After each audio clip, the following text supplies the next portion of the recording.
France, despite the glittering wealth of Paris and its luxury sector, is facing a profound and interconnected national crisis characterized by three core predicaments: a severe demographic decline, a hollowed-out industrial base, and a paralyzed political system.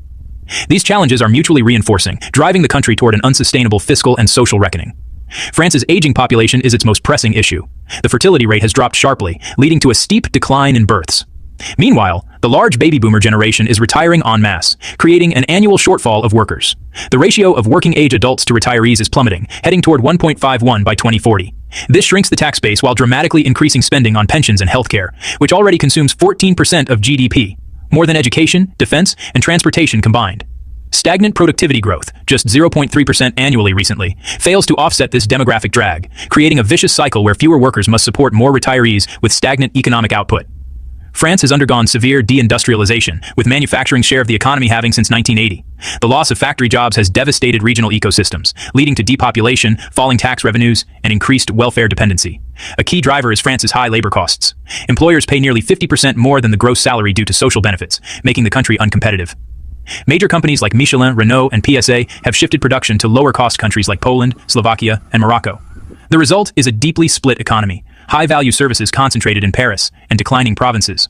The government is structurally incapable of enacting the comprehensive reforms needed to address these crises. The political landscape is fractured into 5 blocks, making stable majorities and compromises nearly impossible.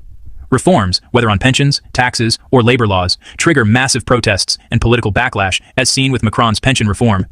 This has led to chronic instability, 7 prime ministers since 2017, and policy paralysis.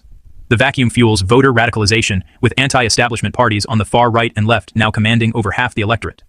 This gridlock blocks the coordinated action required, as each crisis, pensions, labor, industry, taxes, is intertwined. The consequences are severe and quantifiable. France has run a budget deficit every year since 1974, with debt at 113% of GDP and deficits around 6%, blatantly violating EU fiscal rules. Debt interest payments now exceed the budget for higher education and research. Market confidence is eroding, as seen in rising bond yields and a widening spread with German debt, which increases borrowing costs. Without change, debt will exceed 125% of GDP by 2030, with interest payments surpassing $100 billion annually. The analysis posits that France faces a binary future. Either its political class implements painful, interconnected reforms, or financial markets will impose austerity through crippling borrowing costs. Some experts suggest a technological solution could bypass political obstacles. A massive adoption of robotics and automation to act as a productivity multiplier, offsetting the shrinking workforce and potentially reviving industry without politically toxic reforms. However, barring such a leap or decisive political action, the report warns that France risks a slow decline into irrelevance, with its prosperous capital increasingly divorced from a decaying nation.